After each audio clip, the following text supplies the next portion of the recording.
mi smo pre nekih malo više od mesec dana pokrenuli jedno, ja bih rekao zaista na političkoj sceni Srbije jedinstveno političko okupljanje, zato što smo kao jednu od osnova za rad Alternative za Srbiju naveli da ćemo privlačiti ne samo ljude koji su potpuno istovetni u stavovima i razmišljanjima, nego ćemo privlačiti, okupljati ljude koji pre svega misle dobro državi i narodu, bez obzira da li se baš po svim tačkama saglašavamo. Uvek se mogu naći one stvari koje možemo da radimo zajedno, uvek se mogu naći one stvari koje su od interesa za građane i mi smo odlučili da se oko takvih stvari u Alternativi za Srbiju okupimo. Meni je zaista velika čast i zadovoljstvo što danas mogu da pozdravim dvojicu ljudi koji su odlučili da svojim integritetom i svojom biografijom i svojim dosadašnjim životnim aktivnostima podrže jednu ovakvu ideju i da zajedno sa nama stvore ono što Srbiji veoma fali. A ponovit ću, mislim da Srbiji u posljednjih 25 godina jako fali izgrađena politika i posle 25 godina jednih te istih ljudi na političkoj sceni jako fali alternativa. Zaista alternativa svemu postojeće. Danas će vam se na konferenciji za medije obratiti ugledni novosadski advokat gospodin Rodoljub Pašćanović, obratit će vam se gospodin Miodrag Mile Isakov, u ime Alternative i to što smo radili u posljednjih mesec dana će se obratiti profesor doktor Nenad Krstić i ja ću reći nešto još u uvodu i u zaključku. Izvinjavam se u ime profesora doktora Jovana Popova, on je nažalost zbog nekih porodičnih obaveza morao da ode ranije s ove konferencije za medije, ali i on će zajedno sa nama, dakle u nastavku našeg političkog i svakog drugog delanja raditi, tako da vam ja prenosim njegovo izvinjenje. Prvo bih dakle predstavio gospodina Rodoljuba Pašćanovića, kao što sam rekao, ugledni novosadski advokat. Ja želim da kažem i u ime Alternative i u ime Treće Srbije na čijem sam čelu da mi podržavamo to što su advokati istrajali i na jedan dostojanstven način pokazali neslaganje sa zakonskim rešenjima koje po njihovom mišljenju ide na štetu njihove branše. Pre svega smatramo da je ovo dobar model po kome trebaju i druge društvene grupe da se organizuju, zato što jedna država, jedno društvo može da funkcioniše samo ukoliko ima, da tako kažem, pristup i odozdo na gore. Jer ukoliko nemamo metode i ukoliko nemamo mehanizme kojima pritiskamo vlast, onda naravno vlast radi ono šta hoće. Dakle, ja u to ime podržavam ovo što su advokati do sada radili i izražavam nadu da će se dogovor veoma brzo postići, zato što je nedopustivo da već ovoliko dugo sudovi praktično ne rade zbog jedne ovakve akcije, ali opet kažem, razumem potrebu advokata sa jedne strane i sa druge strane mislim da njihovim primerom trebaju da se vode i druge branše, zato što je to, ponavljam, jedini model po kome se jedno društvo može braniti od nekih stvari koje mu ne odgovaraju. Ovo govorim sada kada smo u opoziciji, isto ću, nadam se, misliti i onoga trenutka kada budemo bili u vlasti, zato što moramo uspostaviti neke principe koji ćemo se svi držati, a to je princip normalnog funkcionisanja društva. Gospodine Pašćanoviću, da vam reč. Pre svega, dobar dan svima. Ja ovde nisam kao predstavnik advokature ili bilo koga drugog, nego isključivo u svoje lično ime, dakle kao Rodoljub Pašćanović, advokat u Novom Sadu. Alternativa za Srbiju, kojoj sam ja pristupio, je organizacija, odnosno pokret, koji bi po meni trebao da bude mesto gde će sve grupe ljudi moći artikulisati svoje stavove, organizovati se i boriti se za svoje stavove, odnosno za zaštitu svojih interesa, bez obzira koji su to interesi. Otprilike onako kako se, ja mislim, za sad uspešno advokatura kao organizacija i kao deo društva bori za svoje interese i za interese koje smatram da su interesi celog društva, a to je za zakonitost i ustavnost ponašanja u ovom društvu.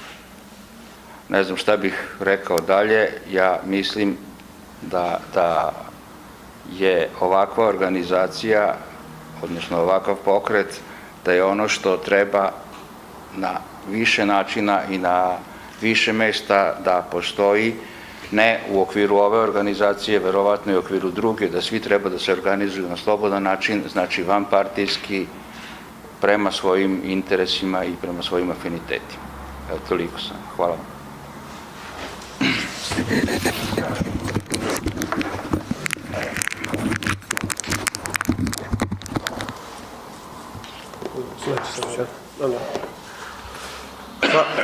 Hvala gospodinu Pašćanoviću. Sledeći će vam se obratiti gospodin Miodrag Mile Isakov, svima je poznato bivši potpredsjednik Vlade Srbije u periodu od 2000. odnosno 2001. do 2004. godine, posle toga uvaženi ambasador Srbije u Izraelu, čovek koji je ugledni poznati novinar, čovek koji je napisao jednu, ja bih rekao, veoma značajnu i kapitalnu knjigu, kapitalno delo, Parados, kojim je prvi na političkoj sceni Srbije ukazao i na neki način, kao svojevrsni insajder, pokazao kakva je organizacija DOS bila. Vi svi znate da smo, evo ja ću reći u lično svoje ime, da sam ja uvek bio i danas sam jedan od ljudi koji se protive tome što je bila jedna od osnova politike DOS-a.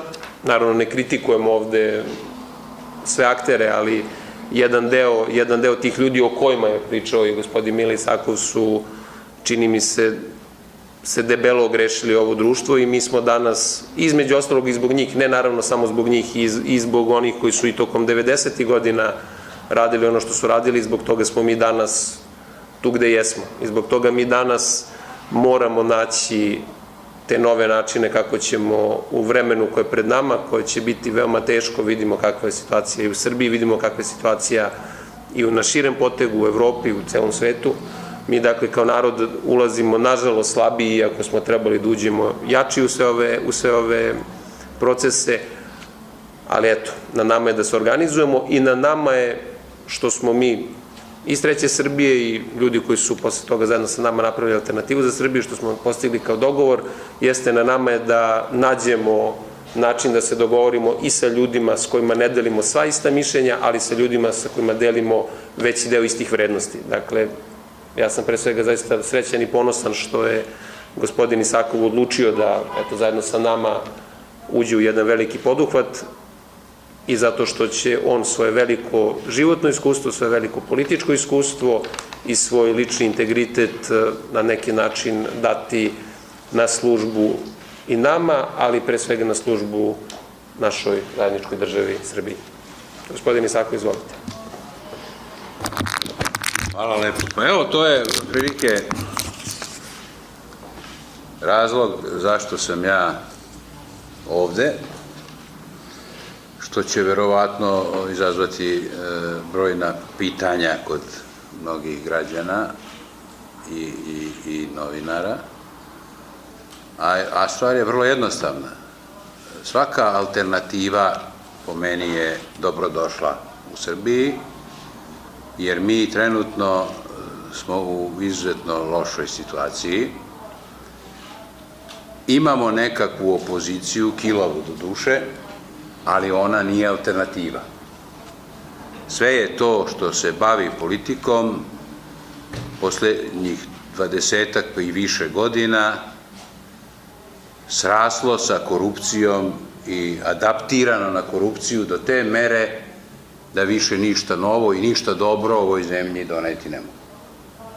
Tako da svaka nova alternativa, odnosno svaka nova ideja, svaka nova snaga, svi novi ljudi koji bi mogli da se uključe i da pokušaju nešto da urade, su dobrodošli, jer to je jedini, po meni, jedina mogućnost da se u Srbiji nešto promeni i da Srbija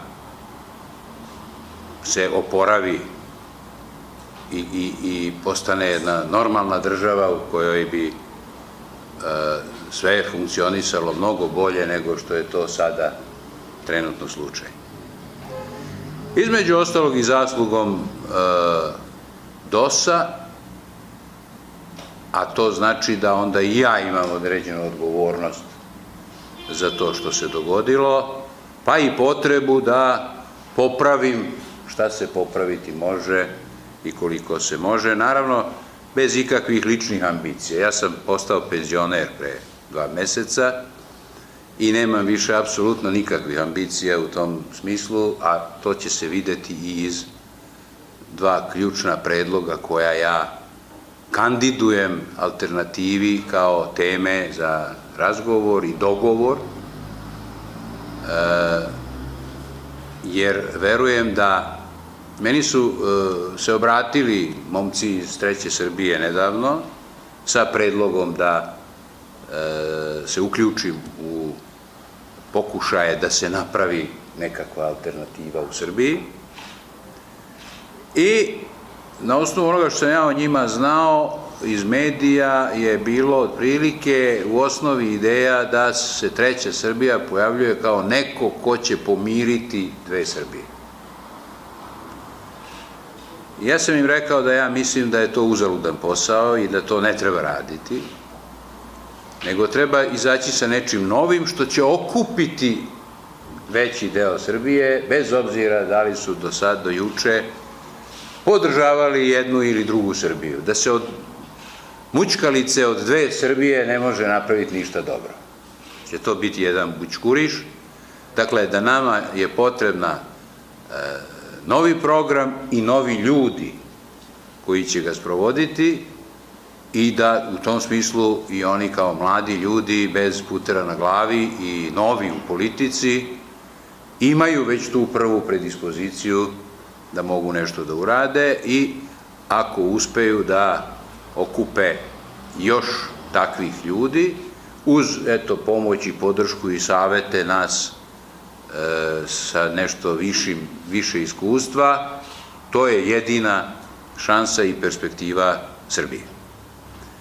Da bi se napravila u tom novom programu 2 osnovne stvari, temeljne stvari po meni trebale bi da budu 2 zakona na kojima bi trebalo insistirati i bez kojih, dok se ne donesu i ne sprovedu, ja mislim da nema nama prosperiteta. Prvi zakon je zakon o poreklu imovine, koji bi podrazumevao da svi građani Srbije moraju da ispune određeni formular u kome bi napisali šta sve imaju i odakle. I naravno ono što je u nekakvim normalnim iznosima do 100-200 hiljada eura, što se može objasniti usmeno bez neke velike dokumentacije kako je zarađeno, mislim da ne bi trebalo ni proveravati, a to je onda više od 90% građanstva Srbije. Ali, one silne milione, desetine i stotine miliona koje poseduju pojedinci, i to mali procenat stanovništva, je po svemu što znamo o tome vrlo upitno i to bi trebalo proveravati i sve ono što se ne može dokazati poreklo oduzeti. To je važno zbog toga što mislim da je neophodno prekinuti tu staru priču koja se nama, evo opet, po ko zna koji put ponavlja, staru priču u svetskim razmerama, da oni koji su se obogatili na početku na sumnjiv, nezakonit, neopravdan način, postaju sve bogatiji, a oni siromašni sve siromašniji. I to je svetski problem, ne samo naš, ali mi brinemo pre svega svoju brigu. U poziciji smo da nismo još deo tog međunarodnog sistema koji to imperativno nalaže da se tako nastavi i da se ne dira i ne preispituje imovina. Mi smo u poziciji da to uradimo i ja tvrdim da je to jedini spas za našu zemlju. Vi znate onu staru priču, ja sam 2000. godine kada smo preuzimali vlast, predlagao upravo to da se donese zakon o poreklu imovine. I naravno podržao zakon o lustraciji koji smo takođe hteli da donesemo i doneli i nikad primenili. A umesto ovog zakona o poreklu imovine donet je zakon o ekstra profitu koji nikad takođe nije primenjen. Počelo se nešto, uzelo se nešto malo od Karića, pa pošto nikom drugom nije uzeto, onda je i njemu vraćeno. I na tome se ostalo. Dakle, dva kapitalna zakona koja smo doneli ili polovično doneli, nikad nismo sproveli i ja mislim da je to najveće tragedija DOS-a i njegove vladavine i onoga što je danas od toga ostalo, što bih ja nazvao otpacima DOS-a, jer u politici već dugo godina nema nikoga iz one originalne ekipe od 17 lidera koji su predstavljali predsjedništvo DOS-a. Dakle, drugi zakon koji ja mislim takođe da bi trebalo doneti i primenjivati što hitnije je zakon o lustraciji. Samo drugačije formulisan nego onaj koji smo onda doneli. A predlog za formulaciju moj je da se svi ljudi koji su duže od 10 godina i više proveli u politici, što će reći na funkcijama u partiji, u vlasti, lokalnoj, gradskoj, pokrajinskoj, republičkoj i tako dalje, onemoguće zakonom da se kandiduju za bilo šta, jedno određeno vreme, 5 do 10 godina. Jer svi su inficirani i kontaminirani korupcijom. Već ogromna većina je i korumpirana. Ono malo što eventualno nije, se srodilo sa korupcijom kao prirodnim načinom funkcionisanja društva i države i vlasti i ako nisu direktno učestvovali i uzimali za sebe, učestvovali su bar u nezakonitim radnjama, u nabavljanju novca za svoje partije i za svoje interesne grupacije, rodbinske, privatne i ostale. I tu nema pomoći, i tu nema popravke.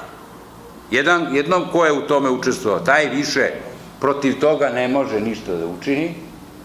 Prvo, nema moralnog kredibiliteta, a drugo, nema ni želju ni volju, jer sa raskrinkavanjem korupcije nikad ne zna dokle, kad jednom džemper počne da se para, dokle će to ići i da li će doći do njega, verovatno kada bi se sprovodilo dosledno i onako kako valja, bi došlo do svakog od njih i zato mi nikad toga nećemo se osloboditi, kao što se nikad nećemo osloboditi ni onih koji su na nezakonit ili neopravdan način došli do bogatstva, koristeći pre svega svoje veze sa vlašću i u saglasju sa vlašću i sa ljudima iz vlasti. I tu spregu, taj lanac korupcije koji povezuje politiku, tajkune i kriminalce treba prekinuti. I to, mislim, ne može drugačije nego zakonom koji bi obavezivao proveru porekla imovine i, kažem, oduzimanje one imovine, sve one imovine kojoj ne može da se dokaže poreklo.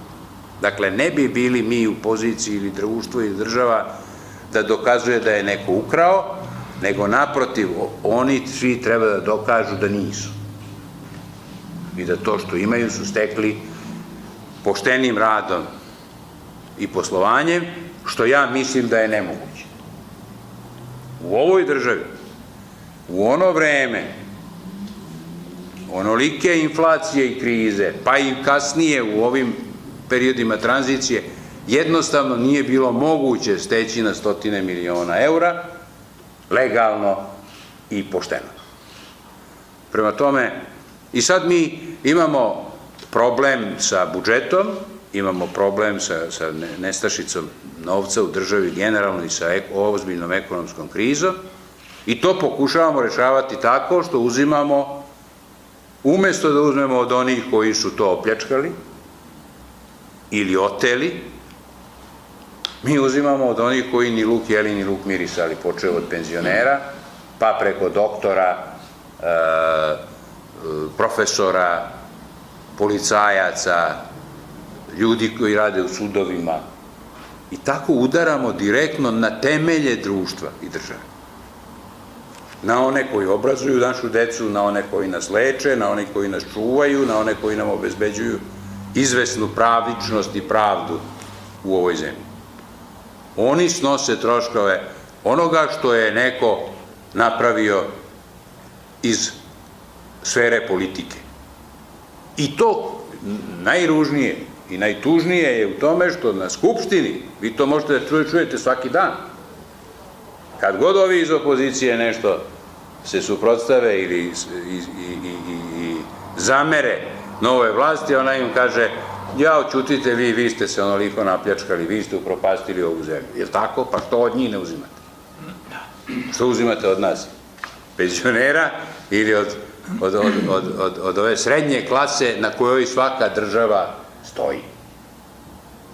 Eto, to su moji razlozi i moji motivi, i činjenica da su mene danas pozvali na ovu konferenciju za štampu momci iz Treće Srbije i njihove kolege iz Alternative, govori o tome da su oni otvoreni za takve i za različite druge inicijative, i ja zato sam vrlo rado i došao da to iznesem, što sam i njima rekao, a što je njima još uvek izgleda teško da prevale preko usta, što je i razumljivo, jer to deluje pomalo suviše revolucionarno i levičarski, a ja jesam levičar i nisam nikad se toga odricao, ali mislim da i neke takve ideje treba da nađu mesto u jednoj novoj u jednom novom pokretu za Srbiju, u jednoj novoj alternativi koja bi bila zamena i za prvu i za drugu Srbiju. Nikako njihovo pomirenje, jer od toga, kažem, ništa ne bismo dobili, naprotiv, samo kočničare nove u pokušajima da se stvari u društvu temeljno, iz temelja izmene. A ja sam, pošto razumem njih da im je teško da to sad iznose kao neki svoj stav ili nekakav njima prihvatljiv stav, jer i meni su trebali godine da do ovog sažetka svih mojih iskustava i zamerki na bivši režim, na režim u kome sam ja učestvovao, na ono što je bilo posle u ime tog režima koji sam ja učestvovao i ovo što imamo danas, da bi mogao da sažmem u te dve, po meni, ključne stvari za bilo kakav preokret. A nama je potreban radikalan preokret, revolucionaran preokret. Ovako, samo ćemo, ja mislim, ili tapkati u mestu ili i dalje propadati. A i kad se tapka u mestu se zapravo polako tlo pod nogama sabija i spušta na niži nivo. Mislim da je svima danas jasno da su uslovi života u Srbiji tako teški i tako loši i, nažalost, nema nigde osim obećanja bit će bolje za 2 godine, koje je izrečeno pre 4 godine, pa sad ponovo ove godine, koje ništa ne znače i nema ni jednog dokaza, ni primera da se ide negde napred. Najveći poduhvat je smanjenje plata i penzija, od čega se može uštediti neki 300 miliona evra, što je sitnica u odnosu na 3 milijarde koliko u budžetu trenutno fali. A sa druge strane, to je nemoralno, i sa treće strane, to je nezakonito i protivustavno. Naročito kad su penzije u pitanju. To se ne sme dirati, to je ušteđevina ljudi koji su celog veka bili prinuđeni da od svoje plate odvajaju, dakle prinudna štednja. Ako je država bila u obavezi da vrati čak i staru deviznu štednju koja je često ulagana i špekulativno, ne bi li se preko noći naglo obogatili oni koji su to radili, preko tih piramidalnih banaka i špekulantskih banaka koje su se time bavile,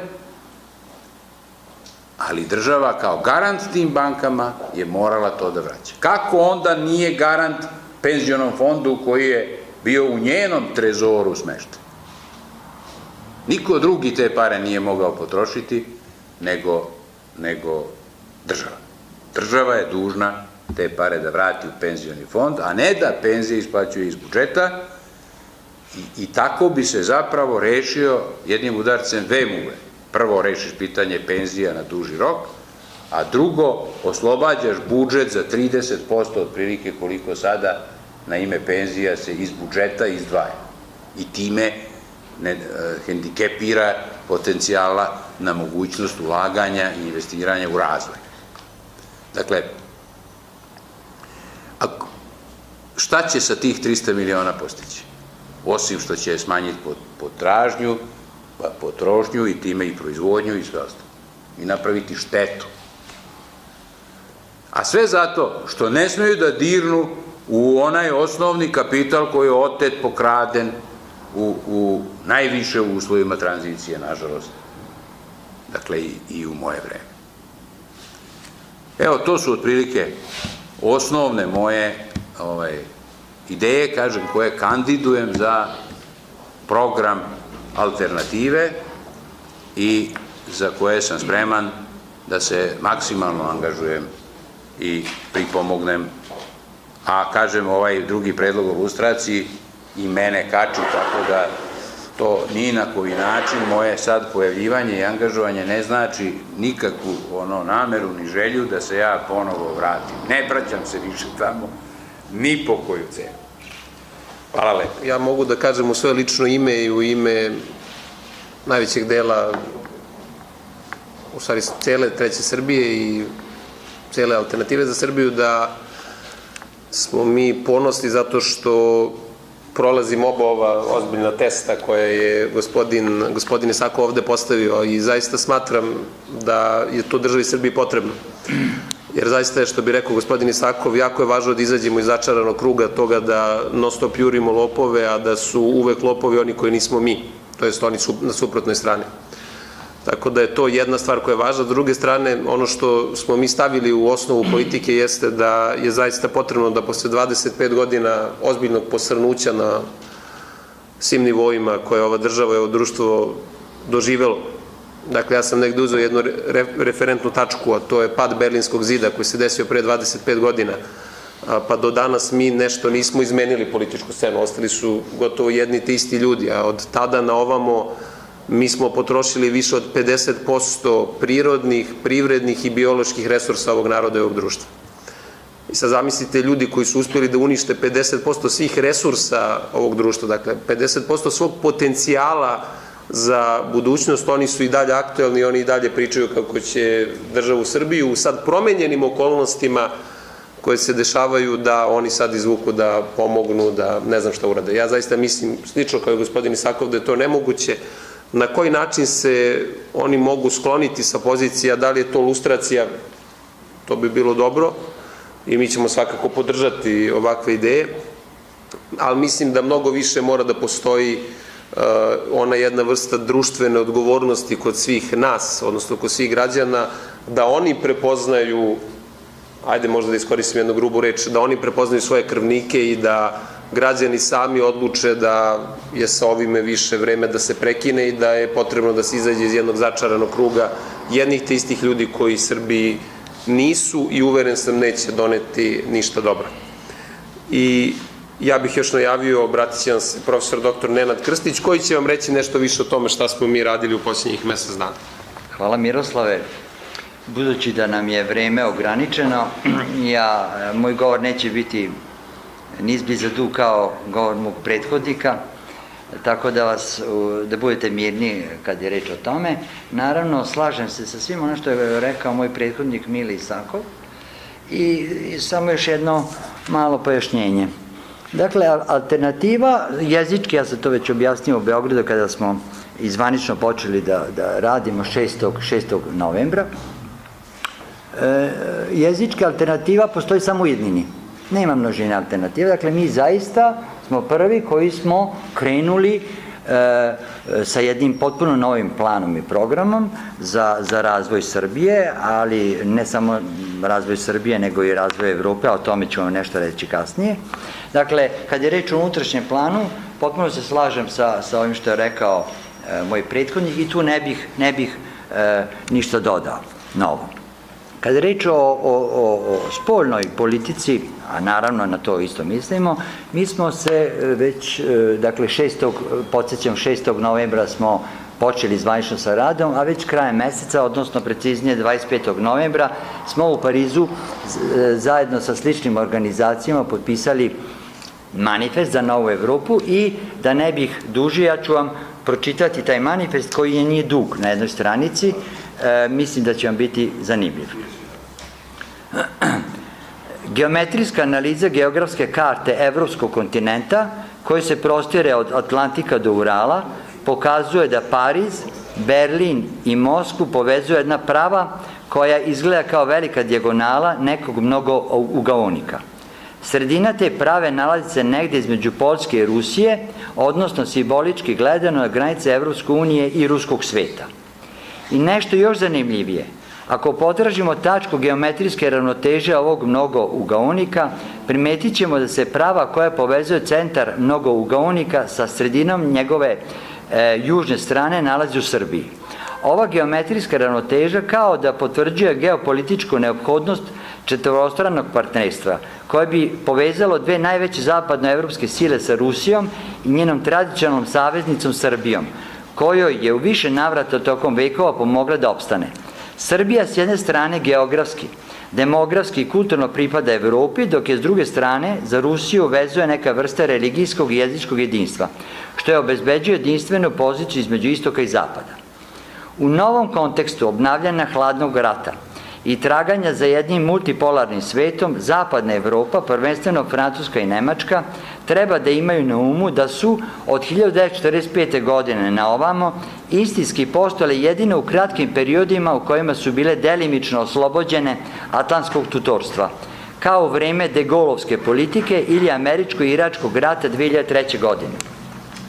Finansijski i politički zamor Evropske unije, umnožene i nove želje evropskih naroda da ponovo uzmu svoju nacionalnu sudbinu u svoje ruke, tenzije koje se pojavljuju u istočnoj Evropi, Rusija koja iznova izbija u prvi plan sa reorganizovanom državom, sigurno u sebe, svi ovi faktori pozivaju na reorganizovanje međunarodnih odnosa na evropskom kontinentu u kojima bi Rusija dobila ulogu uvaženog partnera. Zbog toga se fondacije koje potpisuju ovaj manifest obavezuju da će se zalagati za stvaranje uslova između sebe i među svojim zemljama za međusobno približavanje i za političku, ekonomsku i kulturnu saradnju u Parizu 25. novembra 2014. godine.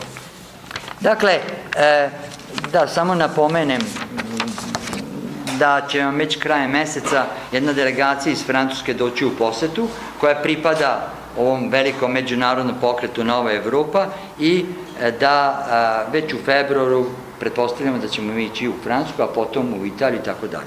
Dakle, reč je o nekoliko organizacija iz različitih zemalja Evrope, iz Francuske, Nemačke, Italije, Rusije, Austrije i evo i naša alternativa se nalazi u tom velikom međunarodnom pokretu. Hvala vam. Hvala profesoru Krstiću. Ukoliko neko ima nekih pitanja, može. Ništa, vama još jednom hvala što ste bili. Svim građanima bih poželao srećne božićne i novogodišnje praznike, sa željom zaista da nam naredna 2015. godina bude makar malo bolja nego li što je bila 2014. godina, ono makar da očuvamo društvenu stabilnost u našoj zemlji. Mi kao Treća Srbija i mi svi okupljeni u Alternativi za Srbiju ćemo se zaista potruditi da makar malo sreće i zadovoljstva unesemo u život građana, zato što sve ovo što smo danas pričali i sve ono što radimo zaista jeste upereno ka tome da narodu bude bolje. Hvala vam još jednom i sve najbolje.